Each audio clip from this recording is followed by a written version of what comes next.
Over the past few weeks, you've seen articles telling you how it's now possible to roll unused funds from 529s into a Roth IRA account.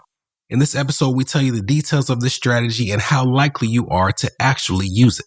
Let's get started. Let's get some money. From New Money, New Problems, it's the New Money, New Problems podcast, a show for successful professionals searching for the tools they need to navigate financial opportunities and obstacles they've never seen. Negotiating compensation, purchasing your first investment property, helping your family with money, the highs and lows of entrepreneurship. New money brings new problems that require new solutions. Join us as we work through them together. I'm Brenton Harrison, and this is the New Money, New Problems podcast.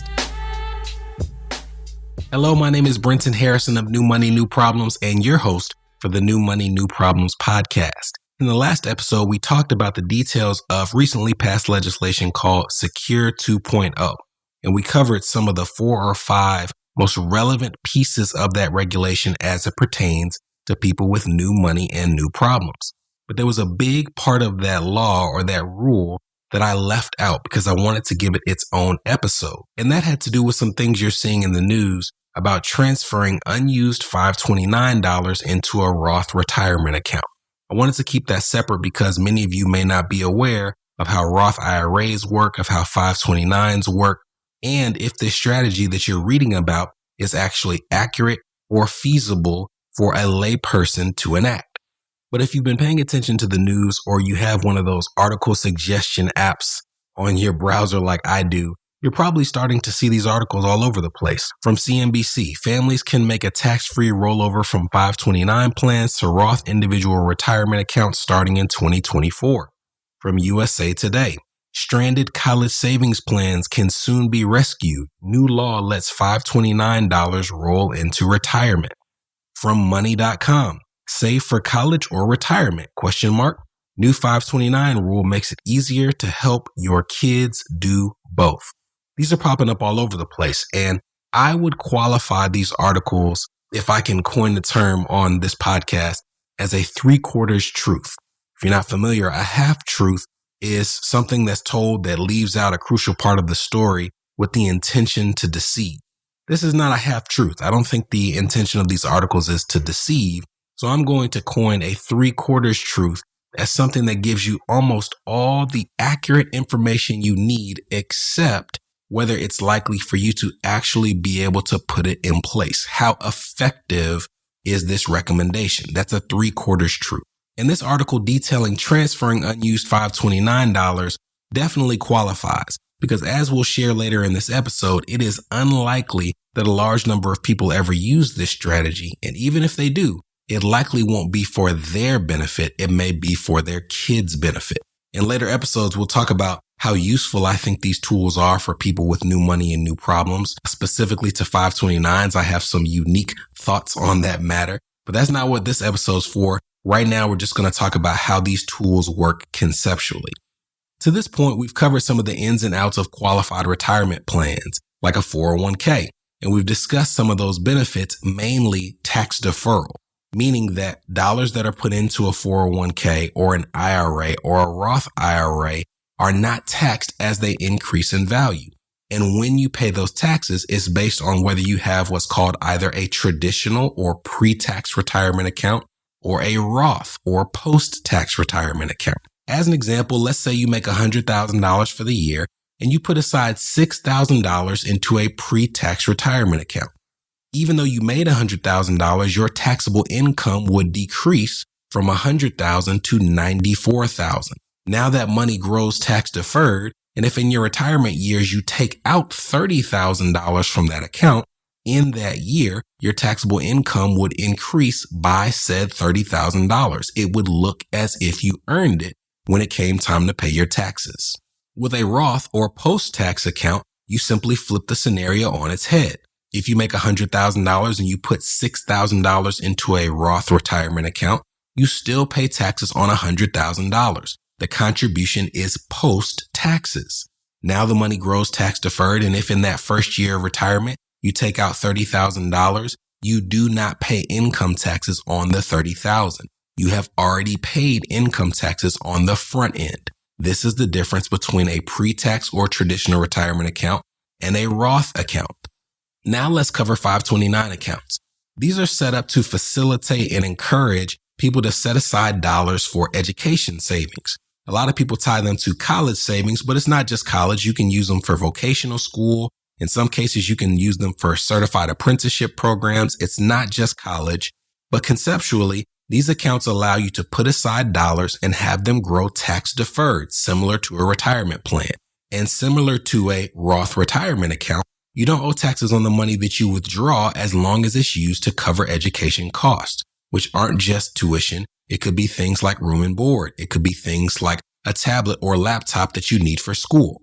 And when you see articles telling you these unused 529s can now be repurposed into Roth IRAs, it almost whets your appetite and increases the attractiveness of a 529 as a savings tool. But after the break, we tell you how likely or unlikely that is to occur and whether or not this is a strategy you can look forward to in your own finances. This is the New Money, New Problems podcast, a show for successful professionals searching for the tools they need to navigate financial opportunities and obstacles they've never seen. We'll be right back.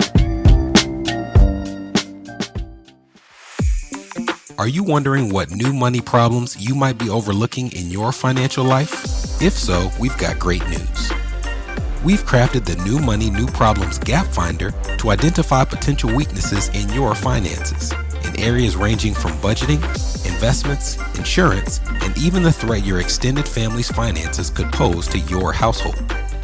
Please head to newmoneynewproblems.com/gapfinder to complete it today. Again, that's newmoneynewproblems.com/gapfinder to take the assessment.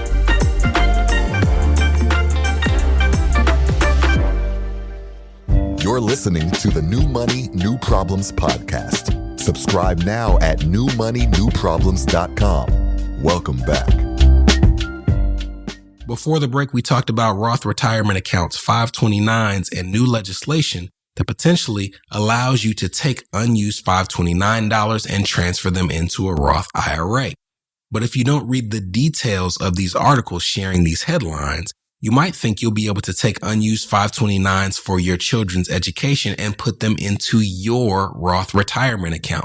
And that is extremely unlikely to occur based on the details of what you have to have in place in order to make this transfer.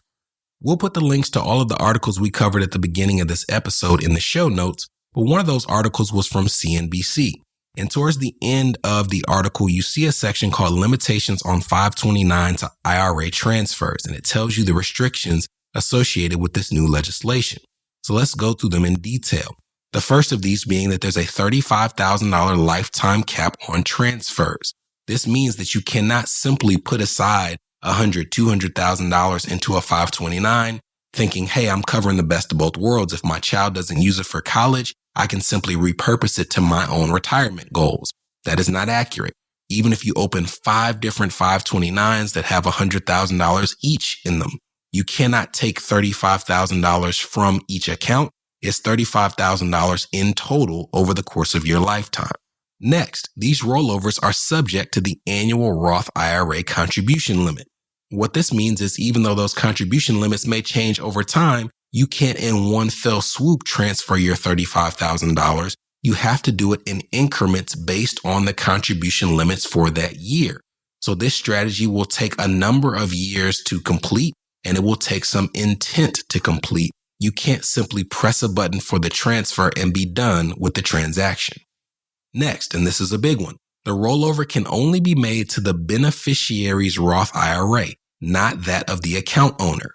In other words, a 529 owned by a parent with the child as beneficiary would need to be rolled into the child's IRA, not the parent's. Now let's take a pause there to talk about what this means when they're talking about beneficiaries and owners.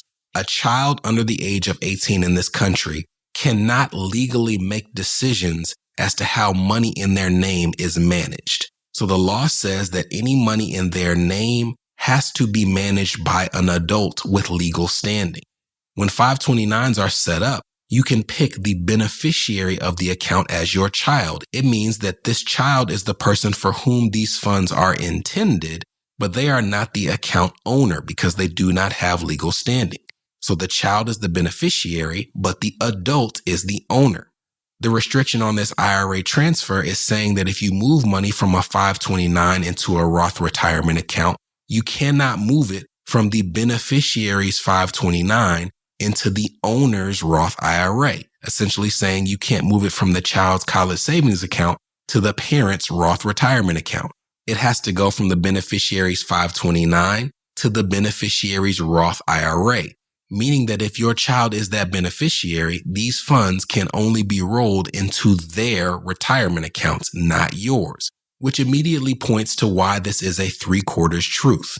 Even though they didn't explicitly say that you could put this money into your retirement account, the title of these articles leads you to believe that you can, but in reality, that is not the case unless you decided to open up a 529 for your own education savings and then put it into your own Roth IRA. Unless that's the case, this is not something you'll be able to use for your own retirement. Going back to our limitations, open quote, the 529 account must have been open for at least 15 years, and it seems that changing account beneficiaries may restart the 15-year clock, close quote. This means that you are limited in trying to do an end around to this strategy. Maybe you were thinking that you could open a 529 with your child as a beneficiary, but when it looks like they won't use the funds, you can simply name yourself beneficiary. That is not accurate because every time you change the beneficiary on the account, you have to wait a fresh 15 years before you can use any of those dollars to transfer into a Roth IRA.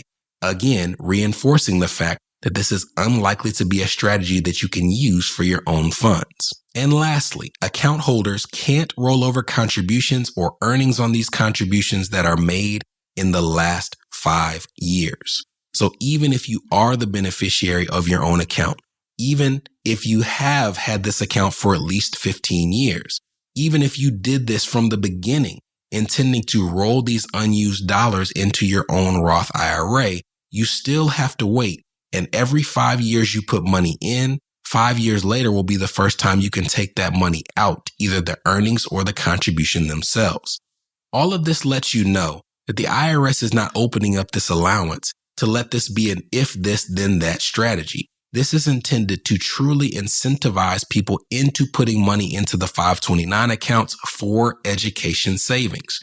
And if by chance that doesn't allow them or their child to benefit from it in terms of paying for their schooling, then there are some limited circumstances where they can be repurposed for Roth retirement accounts. But will you be able to use it for your own Roth retirement accounts? Unlikely.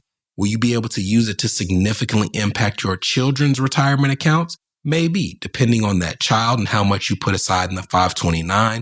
But now that you know what a 3/4 truth is, at least in my mind, and as we continue to do these What's in the News segments, you can start to see why the titles of some of these articles that tell you what you can and can't do financially are not enough for you to take and enact strategy.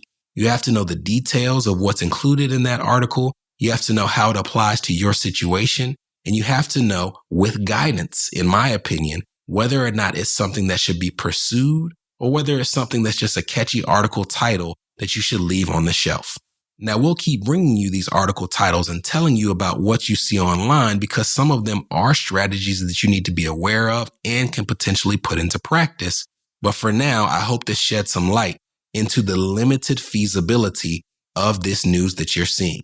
I hope you enjoyed this episode. If you haven't already, sign up for our email list at newmoneynewproblems.com/podcast so you can get more background information on what we're covering, hear about upcoming trainings, and just be a part of our community.